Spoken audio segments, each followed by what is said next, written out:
স্বামীর ৯ নাম্বার হক স্ত্রীর দায়িত্ব বা কর্তব্য। স্বামীর অনুমতি ছাড়া কাউকে ঘরে প্রবেশ করতে দিবে না। এটা হচ্ছে স্বামীর হক। স্ত্রীর জন্য আবশ্যক হচ্ছে স্বামীর অনুমতি ছাড়া স্ত্রী স্বামীর ঘরে অন্য কাউকে আসতে দিবে না। এর দলিল বুখারী শরীফ 5195 নম্বর হাদিসের বর্ণনা। قال رسول الله صلى الله عليه وسلم لا تأذنوا في بيته إلا بإذنه أي بإذن زوجها।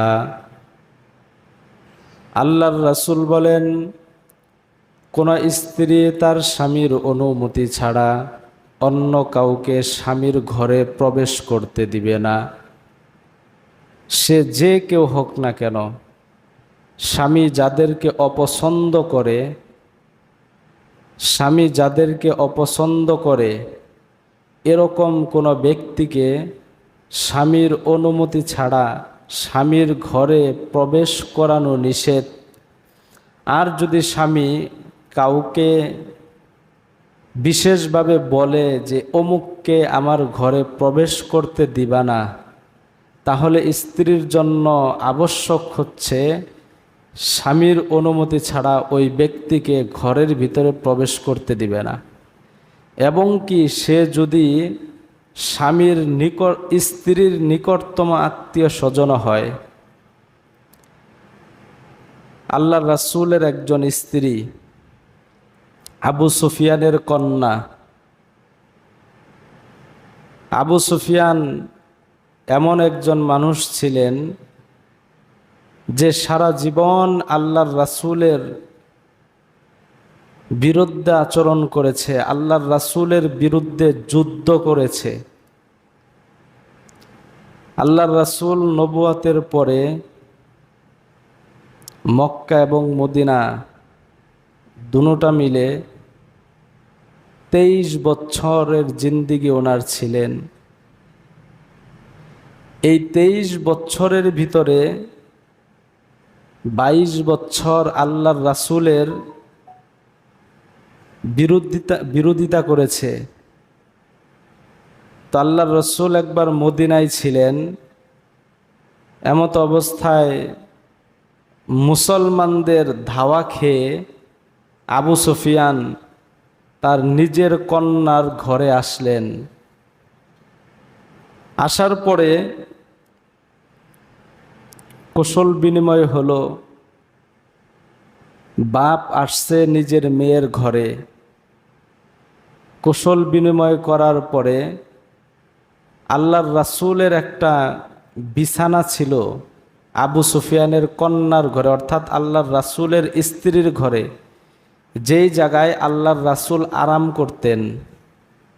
তো আবু সুফিয়ান যখন মেয়ের বাসায় আসছে, আসার পরে যখন ওই বিছানার উপরে বসতে যাবেন, তখন আবু সুফিয়ানের কন্যা আল্লাহর রাসূলের স্ত্রী সেই বিছানাটাকে সরিয়ে নিলেন, গুটিয়ে নিলেন। বাবা এই অবস্থা দেখে অবাক হয়ে গেলেন যে কি ব্যাপার, আমি তোমার বাবা, আমি তোমার বাসায় এসেছি তোমার বিছানায় বসার জন্য, তুমি এটা গুটিয়ে নিলে। তখন আম্মা জান উত্তর দিলেন, আপনি হচ্ছেন একজন কাফের, আর সমস্ত কাফেরদেরকে আল্লাহর রাসূল অপছন্দ করেন। আর আল্লাহর রাসূল যাদেরকে অপছন্দ করেন তারা কখনোই আমার ঘরে এসে আল্লাহর রাসূল যেই জায়গায় বিশ্রাম করে সেই জায়গায় বসতে পারে না। আল্লাহর রাসূল অপছন্দ করেছেন, সে নিজের পিতা ছিল, তাকেও নিজের ঘরে বসতে দেন নাই। এটা হচ্ছে স্বামীর হক, স্ত্রীর কর্তব্য। স্বামী যাদেরকে অপছন্দ করে, স্বামী যাদেরকে দেখতে পারে না, এরকম লোকদেরকে ঘরের ভিতরে আনবেও না, ইভেন ঘরের ভিতরে তাদেরকে বসতেও দিব না, ইল্লা বিইজনি জাওজিহা, তবে যদি স্বামী অনুমতি দেয় সেটা ভিন্ন কথা। সে যেই হোক না কেন, শ্বশুর আলয়ের লোকজন যদি হয়, মেয়ের যদি ঘনিষ্ঠ লোকজন হয়, স্বামী যদি তাকে অপছন্দ করে, তাহলে স্বামীর অনুমতি ছাড়া তাকে ঘরে প্রবেশ করানো এবং ঘরের ভিতরে বসার অনুমতি দেওয়া যাবে না। 10 নাম্বার,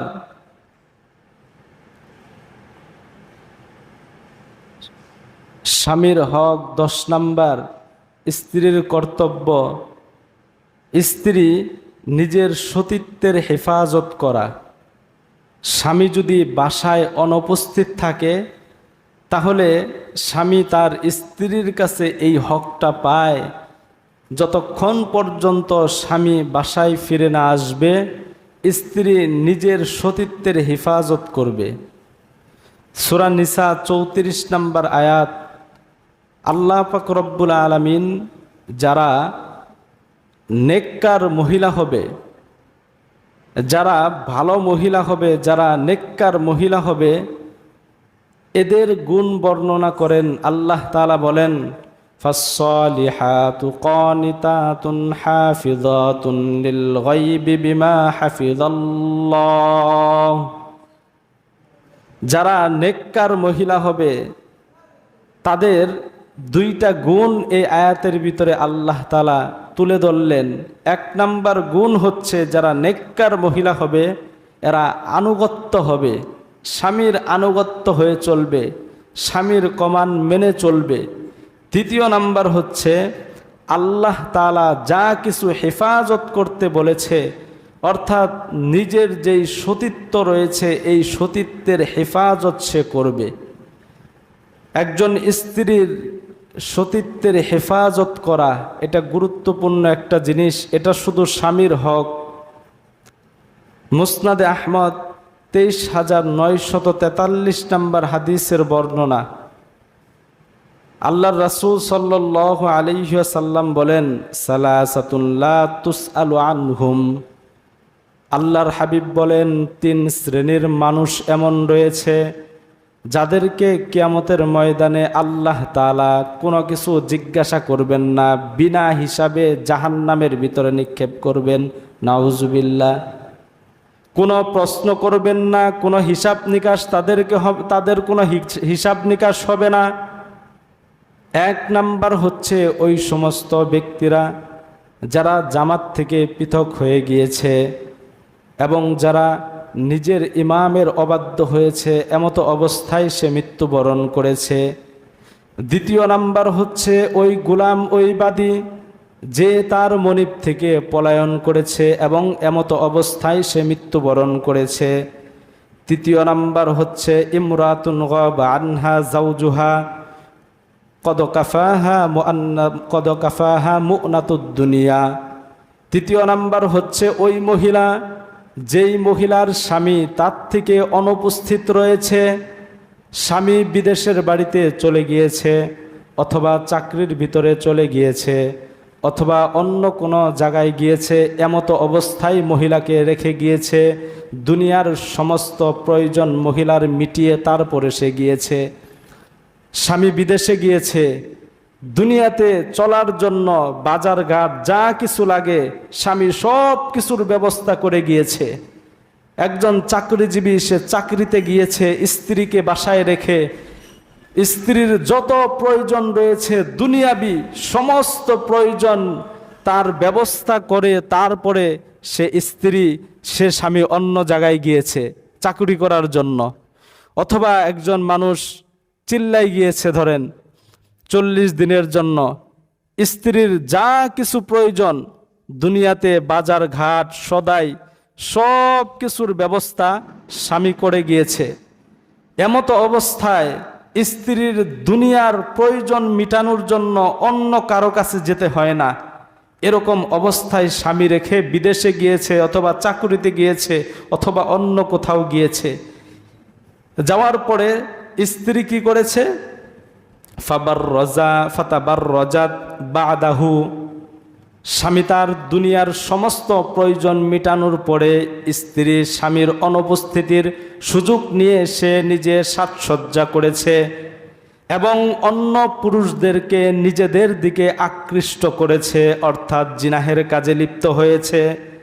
আল্লাহর রাসূল সাল্লাল্লাহু আলাইহি ওয়াসাল্লাম বলেন, ফালা তুসআলু আনহুম, কিয়ামতের ময়দানে এই সমস্ত মহিলা যারা কিনা নিজেদের সতীত্বের হেফাজত করে নাই, স্বামী যেই সতীত্বের মালিক ছিল সেটা অন্য কোনো জায়গায় সে অবৈধ পন্থায় খরচ করেছে, আল্লাহ তাআলা কিয়ামতের ময়দানে এই সমস্ত মহিলাদেরকে বিনা হিসাবে জাহান্নামে দিবেন। নাউজুবিল্লাহ।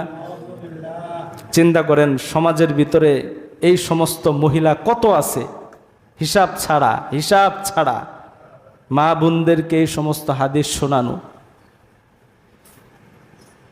11 নাম্বার, স্বামীর হক। স্বামীর মা বাবাকে সম্মান করা, এটা তো বর্তমান সময়ে নাই। একজন স্বামীর হক, স্ত্রী স্বামীর মা বাবাকে সম্মান করবে। বর্তমান সমাজে কত পার্সেন্ট আছে এটা? হাতে গোনা। যদি মেয়েগুলো সভ্য কোনো ফ্যামিলির থাকে তাহলে শ্বশুর শাশুড়িকে একটু সম্মান করে। যেরকমভাবে নিজের মা বাবাকে সম্মান করা, অনুরূপভাবে স্ত্রী এবং স্বামী উভয়ের জন্য নিজের শ্বশুরালয়ের যে নিজের শ্বশুর শাশুড়ি রয়েছে তাদেরকেও সম্মান করা। এর দলিল আল্লাহ পাক রব্বুল আলামিন কোরআনের ভিতরে বলেন, হুয়াল্লাযী খালাক মিনাল মাই বাশারান ফাজআলাহু নাসাবাও ওয়া সিহরা। আল্লাহ পাক রব্বুল আলামিন বলে, তিনি হচ্ছে আল্লাহ যিনি মানুষদেরকে পানির থেকে সৃষ্টি করেছেন। মানুষদেরকে কিসের থেকে সৃষ্টি করেছেন ভাই? পানির থেকে। এটা আপনাদেরকে একটু বলে দেই, মানুষদেরকে আল্লাহ পাক রব্বুল আলামিন পানি এবং মাটি উভয়টার থেকেই সৃষ্টি করেছেন, অথবা কাদা। এটা নিয়ে যদি আলোচনা করা হয় অনেক লম্বা হয়ে যাবে। বোঝানোর জন্য বলি, ডিরেক্ট আল্লাহ পাক রব্বুল আলামিন হযরত আদম আলাইহিস সালাতু ওয়াস সালামকে মাটি দিয়ে বানিয়েছেন, আর আমাদেরকে আল্লাহ পাক রব্বুল আলামিন মায়ের গর্ভে পানি পৌঁছানোর মাধ্যমে বানান। এই জন্য কোরআনের ভিতরে আল্লাহ তাআলা কোথাও মাটির কথা বলেছেন, কোথাও পানির কথা বলেছেন। এই আয়াতের ভিতরে আল্লাহ পাক রব্বুল আলামিন পানির কথা বলেছেন, যে আমি মানুষদেরকে সৃষ্টি করেছি পানির থেকে, ফাজআলাহু নাসাবাও ওয়া সিহরা, এবং তাদের মাঝে দুই দিক থেকে আত্মীয়তাকে দুই দিক থেকে সৃষ্টি করেছি। তাদের মাঝে আত্মীয়তার বন্ধন দুই দিক থেকে আমি বানিয়ে দিয়েছি। এক নাম্বার হচ্ছে নাসাবান, তার বংশীয় যে আত্মীয় রয়েছে, বংশীয় দিক দিয়ে আমি তার আত্মীয়তার বন্ধনকে আমি চালু করে দিয়েছি। যেরকম আপনার আমার বাবা দাদা যারা আছে আমার বংশের আত্মীয়। দ্বিতীয় নাম্বার হচ্ছে সিহরা, বৈবাহিক সম্পর্কে আত্মীয়। বিবাহের মাধ্যমে যেই সমস্ত আত্মীয় স্বজন হয়, আর বিবাহের মাধ্যমে যারা আত্মীয় হয় তাদের ভিতরে সর্বোত্তম আত্মীয় হচ্ছে ছেলে এবং মেয়ের বাবা মা। এটা হচ্ছে সর্বশ্রেষ্ঠ আত্মীয়। এই জন্য একজন পুরুষ এবং একজন মহিলা দুজনের জন্য আবশ্যক হচ্ছে সে তার মা বাবাকে যেইভাবে সম্মান করে, যেইভাবে মহব্বত করে, একজন স্বামীর জন্য একজন স্ত্রীর জন্য উচিত হচ্ছে অনুরূপভাবে তার শ্বশুর শাশুড়িকে সম্মান করা। এই জন্য মা বোনদেরকে বুঝাবেন, এই আয়াতগুলো শোনাবেন। আজকাল যারা মা বোনরা রয়েছে এরা শ্বশুর শাশুড়িদেরকে এতটা সম্মান করতে চায় না। অধিকাংশ ফ্যামিলির ভিতরে অশান্তি হওয়ার একটা অন্যতম কারণ হচ্ছে স্ত্রীগুলো শ্বশুর শাশুড়িকে মা বাবা হিসাবে মেনে নিতেই চায় না। কেমন যেন মেনে নিতেই চায় না এখন বর্তমান সময়ে। এই জন্য সংসারের ভিতরে এই দিক দিয়ে অশান্তির শেষ নাই। আমাদের কাছে অনেক আসে যে হুজুর বউয়ের অন্য সব দিক ভালো কিন্তু আমার মা বাবাকে দেখতে পারে না, সব দিক ভালো কিন্তু মা বাবাকে দেখতে পারে না। এদেরকে বোঝানো, যেরকমভাবে একজন মহিলা তার মা বাবাকে মহব্বত করে সম্মান করে, অনুরূপভাবে তার জন্য উচিত আল্লাহ তাআলা আদেশ করে দিয়েছেন তার শ্বশুর শাশুড়ি যারা হবে এদেরকেও মহব্বত করা, এদেরকেও ভালোবাসা। 12 নাম্বার স্বামীর হক, স্বামীর গোপন বিষয়কে গোপন রাখা। বিশেষ করে স্বামী যদি স্ত্রীকে গোপন কোনো বিষয়কে যদি গোপন রাখতে বলে, সেই বিষয়কে ভালোভাবে সেই বিষয়কে গোপন রাখা। স্বামী একটা কথা তার স্ত্রীকে বলেছে, স্ত্রীর জন্য উচিত হচ্ছে স্বামীর সেই গোপন কথাগুলো অন্য কাউকে না বলা। সূরা তাহরিম 3 নাম্বার আয়াত। সবচাইতে মজার ঘটনা, এই ঘটনাটা আল্লাহর রাসূল এবং তার ফ্যামিলির সাথে ঘটেছে। আল্লাহ পাক রব্বুল আলামিন বলেন, ওয়াইদ আসাররান নাবিয়্যু ইলা বাদি আজওয়াজিহি হাদিসা। স্মরণ করো সেই সময়ের কথা যখন আল্লাহর রাসূল তার স্ত্রীদের মধ্য থেকে কোনো এক স্ত্রীকে বলল যে আমার এই বিষয়টাকে তুমি গোপন রাখবা। আল্লাহর রাসূল কোনো এক ঘটনাকে তার স্ত্রীদের মধ্য থেকে কোনো এক স্ত্রীকে বললেন যে আমার এই বিষয়টাকে তুমি গোপন রাখবা। স্বামীর অনেক বিষয় আছে না, গোপনীয় বিষয়, যেগুলো অনেকে স্ত্রীর সাথে শেয়ার করে, অন্য কারোর সাথে শেয়ার করা যায় না। তো আল্লাহর রাসূলের এরকম একটা কথা বললেন যে তুমি গোপন রাখবা। সেই ঘটনাটা কি? আমরা যদি হাদিসের দিকে লক্ষ্য করি সেই ঘটনা আমরা দেখতে পাই। বুখারী শরীফ 4912 নাম্বার হাদিসের বর্ণনা। হযরত আম্মা জান আয়েশা সিদ্দিকা রাদিয়াল্লাহু তাআলা আনহা বলেন, কানা রাসূলুল্লাহি সাল্লাল্লাহু আলাইহি ওয়াসাল্লাম ইয়াশরাবু আসালান ইনদা যায়নাব বিনতে জাহাশ। হযরত আম্মা জান আয়েশা সিদ্দিকা রাদিয়াল্লাহু তাআলা আনহা বলেন, আল্লাহর রাসূলের অভ্যাস ছিল তিনি তার স্ত্রী হযরত যায়নব রাদিয়াল্লাহু তাআলা আনহা এর কাছে গিয়ে তিনি মধু পান করতেন। আল্লাহর রাসূল মিষ্টি জাতীয় জিনিসকে পছন্দ করতেন, মধু পান করতেন। তো মধু পান করতে গেলে একটু সময় ওই জায়গায় বসতে হয় না? আপনি যদি আমার বাসায় এসে একটু পানি খান, একটু চা খান, একটু সময় সেখানে কি করতে হবে? বসতে হবে।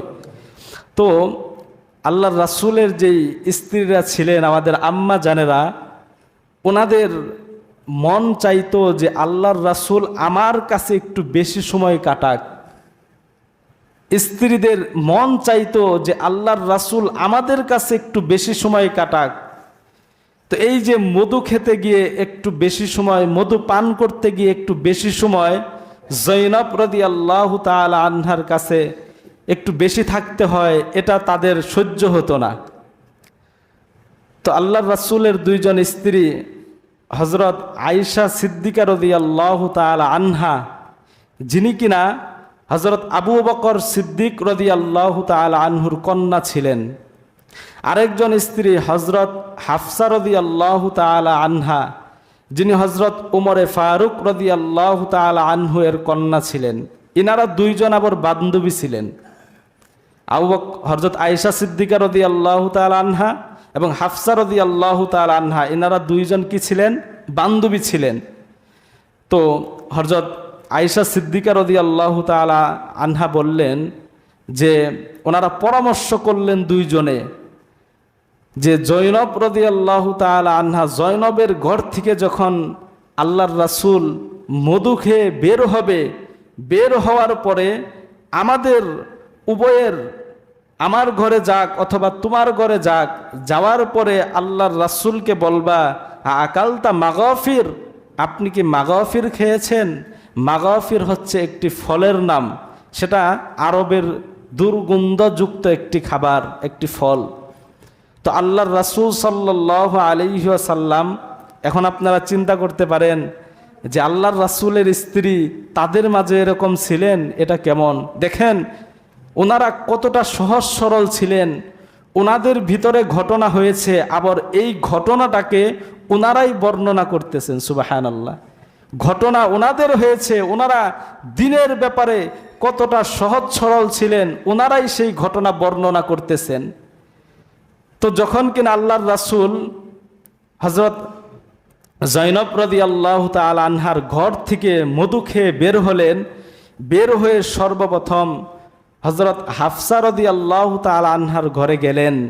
যাওয়ার পরে আল্লাহর রাসূলকে জিজ্ঞাসা করলেন, আকালতা মাগাফির, ইয়া রাসূলুল্লাহ, আপনি কি মাগাফির খেয়েছেন?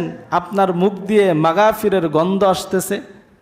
তো আল্লাহর রাসূল বললেন, না, আমি তো এটা খাই নাই। তো একটু জোর দিয়েই হযরত হাফসা রাদিয়াল্লাহু তাআলা আনহা বললেন, না, আপনার মুখ থেকে মাগাফিরের গন্ধ আসতেছেন। তো আল্লাহর রাসূল সাল্লাল্লাহু আলাইহি ওয়াসাল্লাম এই কথা যখন বললেন, তখন আল্লাহর রাসূল বলে ফেললেন যে আমি কসম খেয়ে বলছি আর কখনো আমি এই জিনিসটা খাবো না। তো আল্লাহর রাসূল খেয়েছিলেন কি ভাই?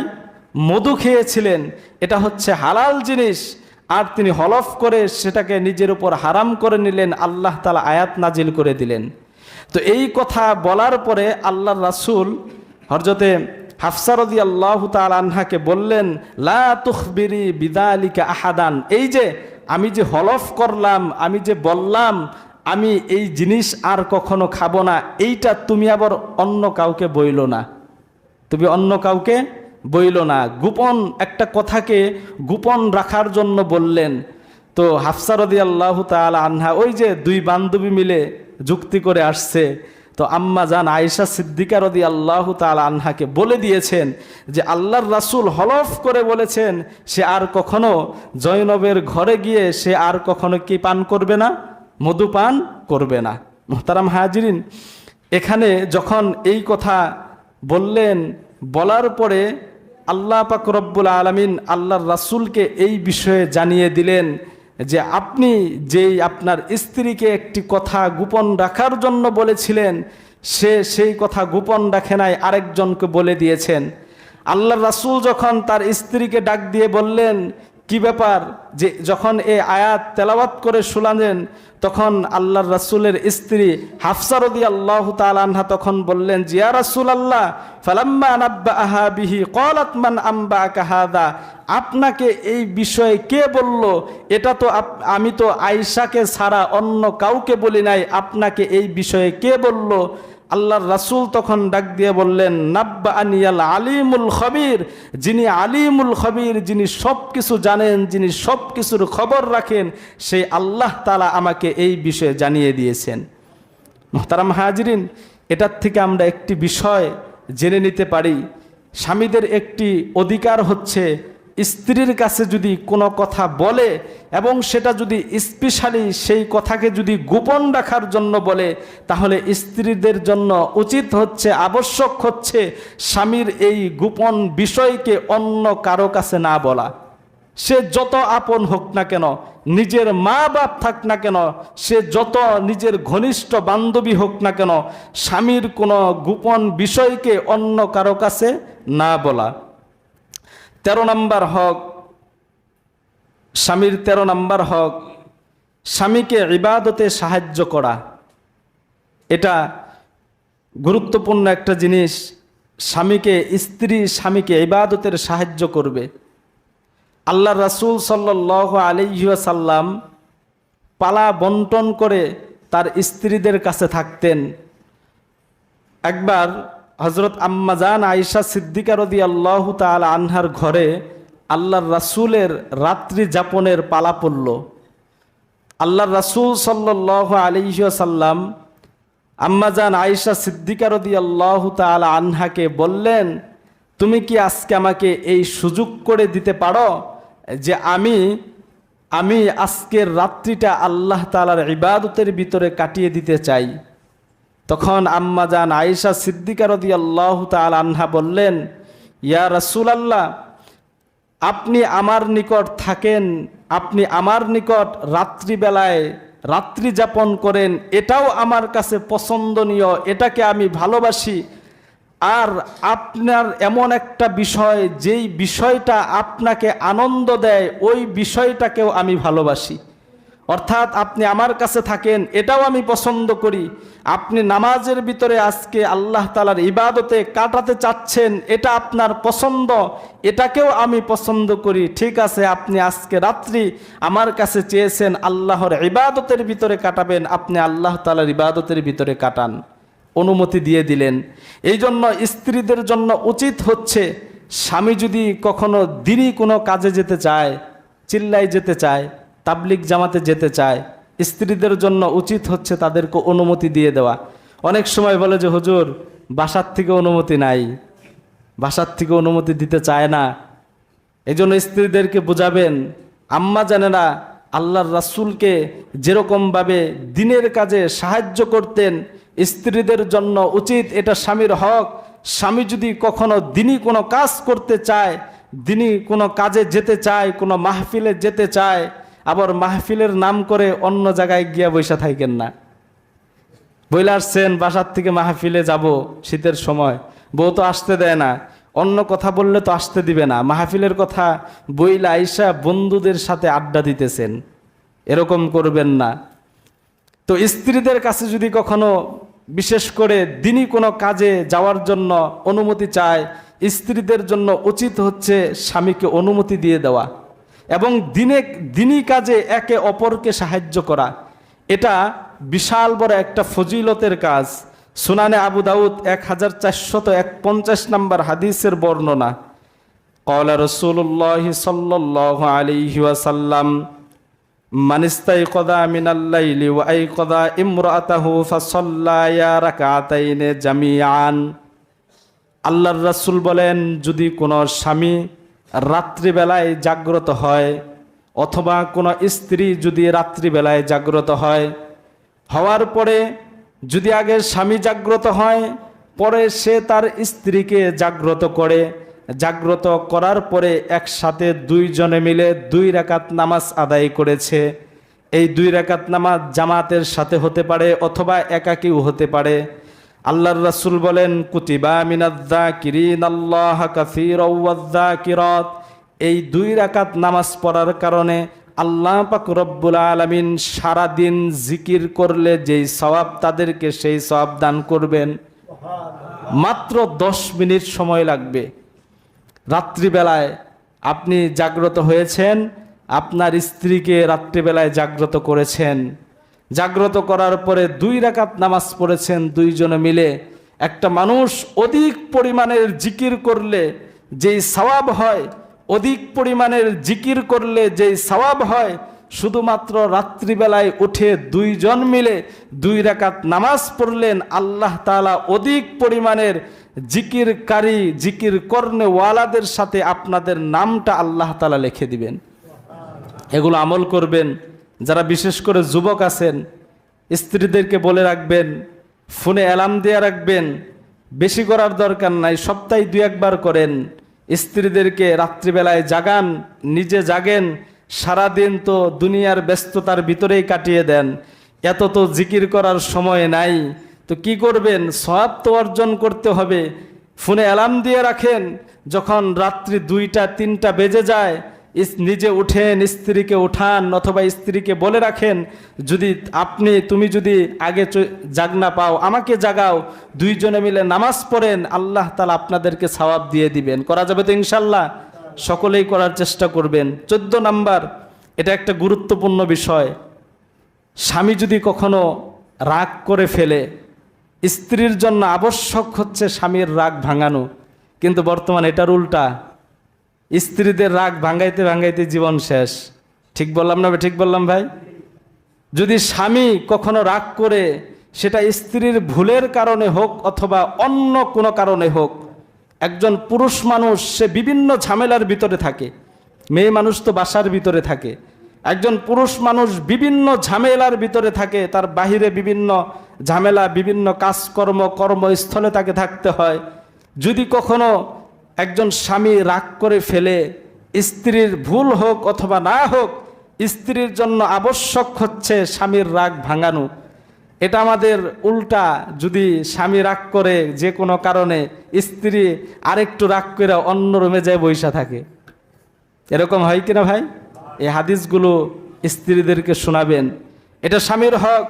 স্ত্রীর জন্য আবশ্যক হচ্ছে স্বামীদের রাগ ভাঙানো। আল্লাহর রাসূল সাল্লাল্লাহু আলাইহি ওয়াসাল্লাম বলেন, আলা উখবিরুকুম বিনিসাইকুম মিন আহলিল জান্নাহ। সাহাবায়ে কেরাম শোনো, আমি কি তোমাদেরকে জান্নাতি নারীদের কথা বলবো কিনা?